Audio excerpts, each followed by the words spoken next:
Alright, there it is. Swiped away comments because ADD, scroll brain, whatever you want to call it. So, Dante Stevens is a young black male teenager from Chicago. Raised in a broken home by his hardworking single mama, he had dreams of becoming a professional b-ball player to provide for himself and his family. Dante and his two loyal best friends survive life on the streets, even with the odds stacked against them. But when Dante comes to a crossroads, he has to make a serious decision. Will he stay on the positive path or become another casualty of his environment? And I think a lot of us go through that. Not very many of us. But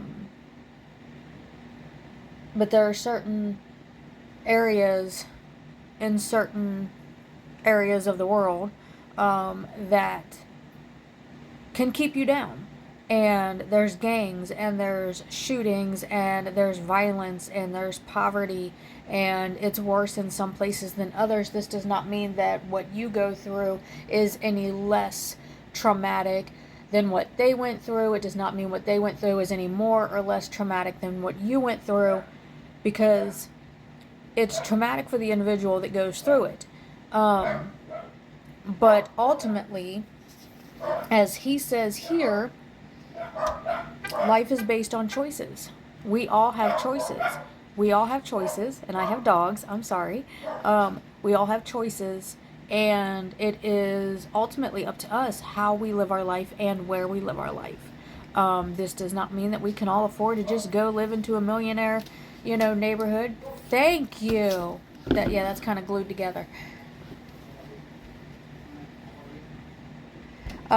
This does not mean that we can all just go move into millionaire neighborhoods. I don't even want to move into a millionaire neighborhood. It's not my vibe. But, I'm more of a cabin in the woods or a house on the beach type chick. But it doesn't mean that we can all afford to do that. But we can all make the choice to get up from where we are at and do better for our lives and do better for our children and their children and everything. Because for those of you who follow me and you don't know my story, I went through a 10-year depression, and the thing that got me out of it was literally God saying, is this how you want your kids to remember you? We all have a legacy that we're leaving, whether it's to a spouse, whether it's for your parents, whether it's for your siblings, whether it's for your children, your grandchildren, whatever, your neighbors. Like, how do you want people to remember you? Do you want them to remember you in that depression? Well, I knew that day was going to come, and I honestly feel like God chose me. For what? I don't know, but God chose me because I was ready to tap out. And God said, nope, I got something else for you. So we're going to rebuild your walk, and we're going to, I'm going to lead you to some tools to help you rebuild your life and rebuild your walk and rebuild your mindset and grow a little bit and build a foundation for yourself so that you can build something for other people. And whatever that is whatever that is, right? But it involved me being at that crossroads where, okay, I'm not depressed anymore. So, but I could have stayed in my comfort zone. I could have stayed where I was comfortable. I could have stayed in set pay, getting the same paycheck every single day, opposed to starting my own business with residual, uncapped income. And if I want to raise, I just, have to work my business a little bit more, right? So, if I want set pay, stay there. If I want to stay where I'm comfortable, stay there. If I want to stay living paycheck to paycheck, stay there. If I want to stay just living with one car for our family and my husband is the primary provider, stay there. And I can just live a lazy filled life and not actually do anything or go anywhere or get an education or read books again or do anything with my life whatsoever. I could have stayed where I was. I absolutely could have stayed where I was. I had that choice. I had that option to stay where I was. But there was something in me that was screaming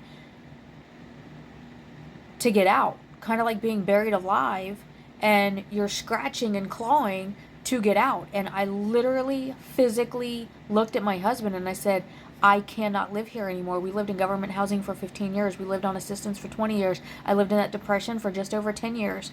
And I looked at my husband when I had clarity. The first thing that I said was, I cannot live here anymore. And I got up and I started making moves, and God started making a way for us to get out of there and for us to get off of assistance and for us to get out of government housing.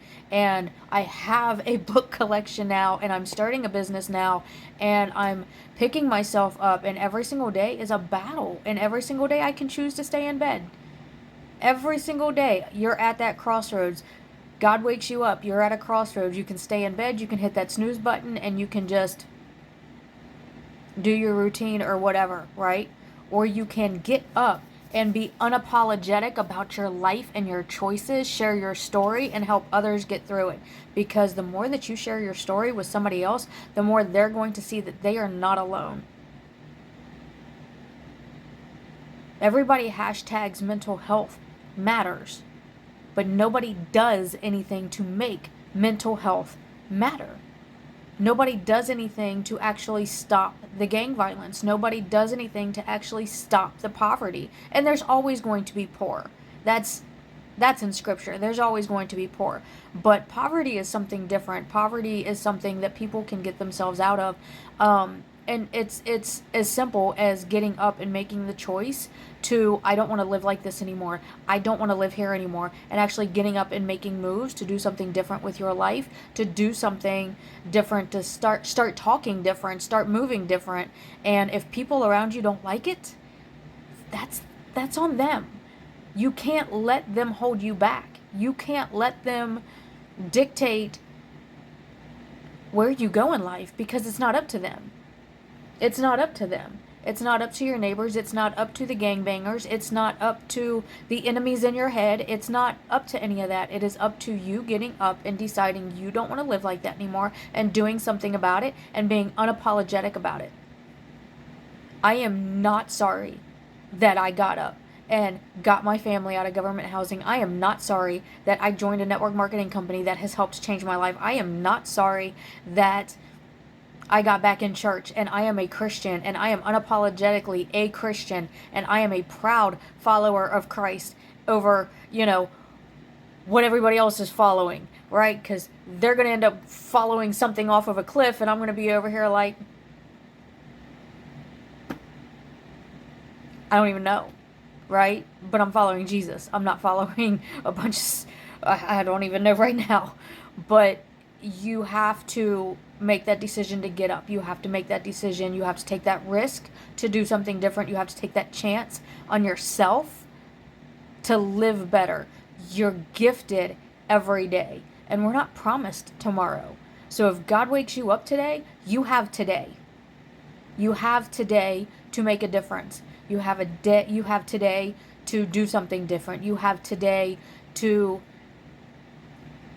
make a difference in someone else's life, to show kindness towards someone. It costs $0 to be nice to someone, to pay a compliment to someone. It doesn't matter. Just meeting someone today who shared their story, and not only shared their story, but wrote a book about what they went through. Just meeting them blew my mind, because it's like, that's my neighbor. That's my neighbor. Like, not literally physically my next door neighbor, but that is my neighbor who went through this. This is his story.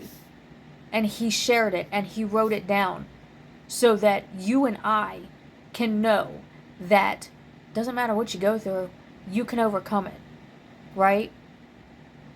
I may never be the Eric Thomas on the stage or anything like that, but that's fine. Because Eric Thomas's story is not my story, and my story is not this guy's story, but we all have a story. We've all been through something, and it is our responsibility to share that story, because there's somebody out there who's going through what you went through, and they feel how you did, alone. You have a story, and it's up to you to share it. And, sorry, checking my time. It's up to you to share it. And it's our responsibility to share our stories. You can be a voice for the voiceless, that's great. But at some point, they're going to have to find their own voice, and they're going to have to speak out and stand up and have that courage. And maybe not write a book about it, but maybe write a post about it. Maybe share it on their stories. Maybe write it in a letter and keep it on their desk. Whatever it is, right?